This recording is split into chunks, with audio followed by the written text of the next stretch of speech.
Hello, everybody. I'm John. And I'm Claire. And today the article is called WTFTX.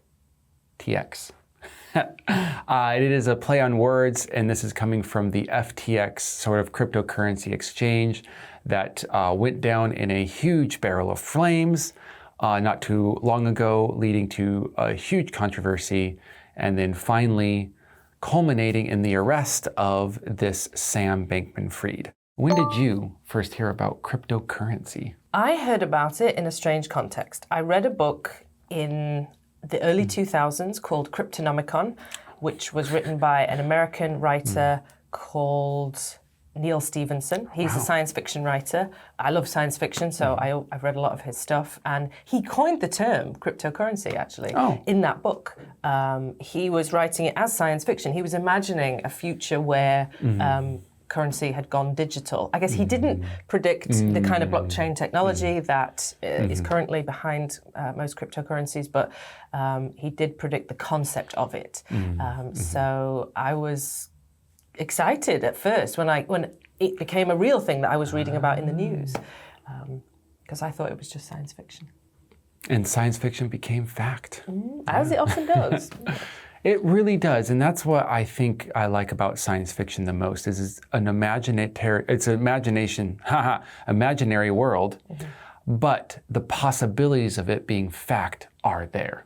That's why fantasy maybe holds the number 2 spot, or 3 or 4, but sci-fi is number 1. Yeah, and I don't know how it all works, but who knows? Maybe someone was inspired by that book who had the skills, the technical skills to make digital currency that might have led them to make the real thing. I don't actually know if that's true, but... And have you fallen to the crypto dream and bought or used this kind of currency? No, I haven't. I think initially it was just practical. I didn't know how to buy it or use it.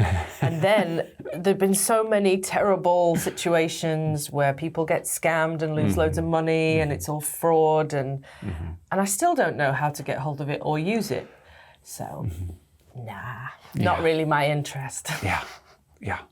And for me, it's basically 100% exactly what you said. I'm just going to say ditto, because I didn't know how, I still don't know how to even buy this stuff. I know that there's publicly traded, like Bitcoin, things like that. And I don't know, are you buying the stocks or the coins? I still don't understand that.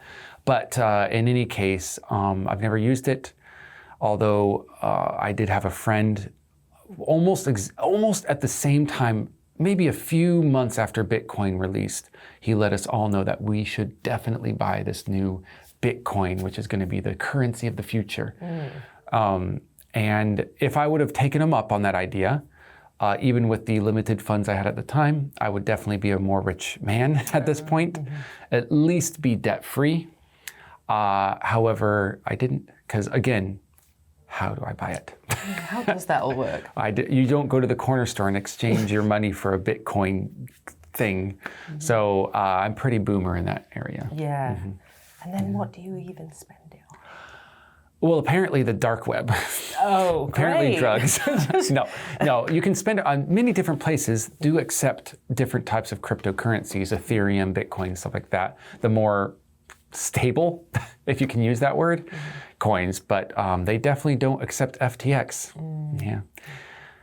I guess we have to figure out why, too. Yeah. Read the article, hopefully in full, if not just that summary, and we'll see you in the review.